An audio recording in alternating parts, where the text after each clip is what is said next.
हाय दोस्तों, मैं सैयद अब्दुल मुसव्विर। दोस्तों, जिस मौजू पे मैं इस वीडियो में बात करने वाला हूँ काफ़ी सेंसिटिव है। इससे कई लोगों के फ़ायदे भी हुए हैं और कई सारी कंट्रोवर्सियाँ भी इससे जुड़ी हुई है। दोस्तों, मैं बात कर रहा हूँ क्राउड फंडिंग की। अब मैं आज इस मौजू पे इसलिए बात कर रहा हूँ, मैं जिस शहर हैदराबाद में रहता हूँ यहाँ पे क्राउड फंडिंग को लेके एक सोशल मीडिया में घमासान मचा हुआ है। कोई दो लड़के हैं, अय्यूब और सलमान। उन्होंने कोई फ़लस्तीन के लिए कोई फंड की अपील की थी, उसको लेके काफ़ी कंट्रोवर्सी चल रही है। बहरहाल मुझे इस डिबेट में जाना ही नहीं है क्या वो लड़के जेन्युइन हैं या उन्होंने किया नहीं किया। मैं यहाँ रूट कॉज पे बात करना चाह रहा हूँ, वो है क्राउड फंडिंग।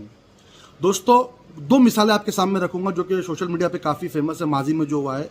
एक 18 बाई जोगेंद्र वाला, जहाँ एक 18 करोड़ रुपए, जो मेडिकल इमरजेंसी का मैटर था, 18 करोड़ रुपए की उस बच्चे को ज़रूरत थी, जहाँ पे फंड रेज किया गया था। और दूसरा बाबा का ढाबा, जहाँ एक फूड ब्लॉगर आता है, कोई गरीब से बाबा होते हैं, उनकी हालात लोगों को दिखाता है, फिर वो फंड रेज करता है। तो ये दो जो मैटर है ये काफ़ी फेमस है और ये दोनों कंट्रोवर्सी से भरे हुए। आज तक इनकी कुछ क्लैरिटी मिली नहीं है इनको लेकर।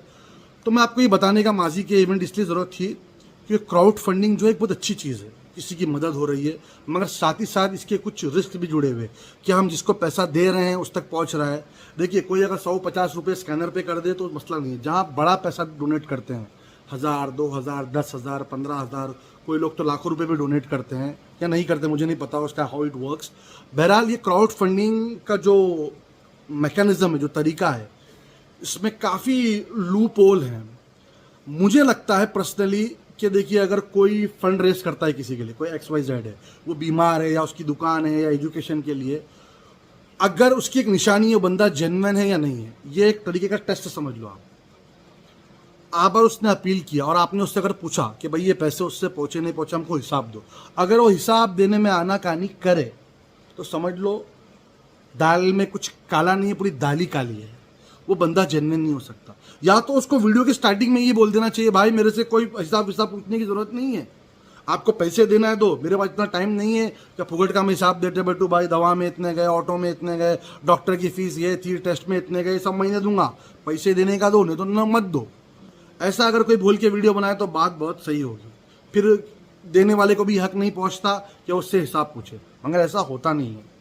तो जो भी ये वीडियो बनाता है उसकी जिम्मेदारी है कि जितने भी लोग एक एक मैकेनिक, भाई जब इतनी मेहनत कर रहे हैं, आपको लोगों की इतनी फिक्र है, अल्लाह आपकी आखिरत भी सवार है जो जो ये काम में है, तो आपके पास एक तरीका चाहिए कि भाई फला फला पेशेंट के लिए हमने फंड रेज किया था, इसमें इतना खर्चा हुआ, या इसकी पढ़ाई के लिए इसकी स्कूल की फ़ीस है, ये इसके बाकी के ट्यूशन की फ़ीस, जो भी तरीका जिस इशू के लिए भी आप ले रहे हैं उसका पूरा डिटेल, कितना पैसा है, कितना लगा, या पूरा उस कोई दिया आपने किसी और को दिए, एक पूरा सिस्टम बनना बहुत ज़रूरी है।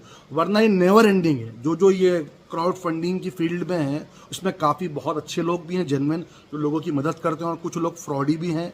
अब वो कौन फ्रॉडी है कौन जेन्युइन है वो सर्टिफिकेट मैं यहाँ नहीं दूंगा, ना मेरा काम है किसी को देना, क्योंकि मैं किसी को पर्सनली जानता नहीं हूँ, ना मैंने कभी ये क्राउड फंडिंग के आसपास भी गया हूँ। मगर ये इसमें घपले और ये हमने माजी में देखा है। तो अब जो भी लोग इसमें हैं तो उनको चाहिए कि वो सामने आए और बताए कैसा कैसा, एक एक रुपये का हिसाब दे भाई। एक रुपया भी अगर आप किसी से ले रहे हैं तो आपकी जिम्मेदारी बनती है कि उसका हिसाब दें। अगर नहीं दे सकते तो प्लीज़ ये सब मत करिए, क्यों माहौल ख़राब करते हैं। और यहाँ मैं जो हमारे गवर्नमेंट है उनको भी बोलूँगा कि आप इस पर ज़रा ध्यान दीजिए, ये पैसा किधर जा रहा है। एक नहीं, एक के बाद एक के बाद एक के बाद लोगों ने धंधा बना लिया है, और जो लोग अच्छे काम कर रहे हैं और धंधा करने वालों में फ़र्क करना बहुत मुश्किल हो गया आज क्राउड फंडिंग को लेकर। तो बहुत स्ट्रिक्ट कानून की ज़रूरत है कि कोई भी अपना एक नंबर डाल दे और फंड रेस्ट करना शुरू कर दे। कितने स्कैम्स हो रहे हैं। अरे भाई, हम रोड सिग्नल पे जाते हैं, एक भिखारी खड़ा होता है और उसके हाथ में, कई लोगों को देखा है रियल लाइफ में कि भाई तेरे हाथ पर अच्छे, तू भीख क्यों मांग रहा है, लोग बाकायदे से ताने देते हैं। मगर क्राउड फंडिंग के टाइम पे वो चेक नहीं करते। आप किसी के अगर किसी भिखारी को और रियल लाइफ में आप उसको 10 रुपये भी देते तो दो बातें सुना के देते लोग, जबकि बहुत गलत है। देना है दीजिए, नहीं देना है मत दीजिए।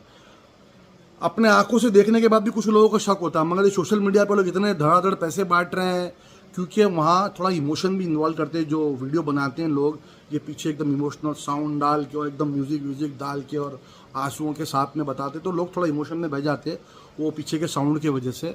तो बहरहाल ये सब चीज़ों में नहीं पड़ते हुए, पहले तो डोनर की जिम्मेदारी है कि वो अपने तौर पर रिसर्च कर लें, जिसको भी पैसे भेज रहा है उसका भी नंबर होना चाहिए। जो मैकेनिज्म का मैंने आपको डिस्कस किया था, इस पर काफ़ी बातें हो सकती है, इसको लेके कोई किसी और वीडियो में डिस्कस करेंगे। आप लोग बोले तो किस तरीके का एक आइडियल सिचुएशन होना चाहिए क्राउड फंडिंग को लेकर, क्योंकि जो बड़े बड़े ऑर्गेनाइजेशन हैं जिनके जो नाम है, मैं नहीं लूँगा यहाँ पे किसी का नाम, क्योंकि वो सब मुझे झंझट में नहीं पड़ना है। मुझे इस वीडियो के जरिए सिर्फ ये कहना है कि भाई आप जब पैसा दे रहे हैं तो सोच समझ के दीजिए, और जो पैसा ले रहे हैं उनकी ये जिम्मेदारी बनती है कि पैसा किधर लगा रहे बताइए। और जो कंट्रोवर्सी चल रही है ये है, हाल ही में जो हैदराबाद में ये मैटर्स काफ़ी अगली होते जा रहा है, तो इसको भी लेके एजेंसीज को देखना चाहिए कि भाई डिग इन करना चाहिए एक्चुअली हो क्या रहा है, पैसा पहुंच रहा नहीं। यहाँ पे हुकूमत को इंटरफेयर करना बहुत ज़रूरी है। ये आप मेरे जैसे ब्लॉगर या कोई सोशल एक्टिविस्ट इसका फैसला नहीं कर सकते, ये एजेंसियों का काम है। क्या पैसा सही जगह पहुंच रहा है नहीं पहुंच रहा है, ऐसा मैकेनिज्म बनना बहुत ज़रूरी है कि जहाँ ये पैसा सही जगह पहुँचे और इसका गलत इस्तेमाल नहीं हो, ये बहुत ज़रूरी है। तो दोस्तों अगर ये बात आपको समझ में आई तो इसे और लोगों तक पहुँचाइए, और अपना पैसा किसी को भी देने से पहले सोचिए कि सही जगह वो जेन्युइन लोगों तक पहुंच रहा है, नीडी लोगों तक पहुंच रहा है नहीं पहुंच रहा है। ये जिम्मेदारी आपकी भी बनती है। वैसे नहीं दे दिए उठा के, ऐसा नहीं होता है। थोड़ा सा टाइम निकाल कर, थोड़ा जब आप पैसे दे रहे हैं थोड़ा विजडम का भी इस्तेमाल करिए।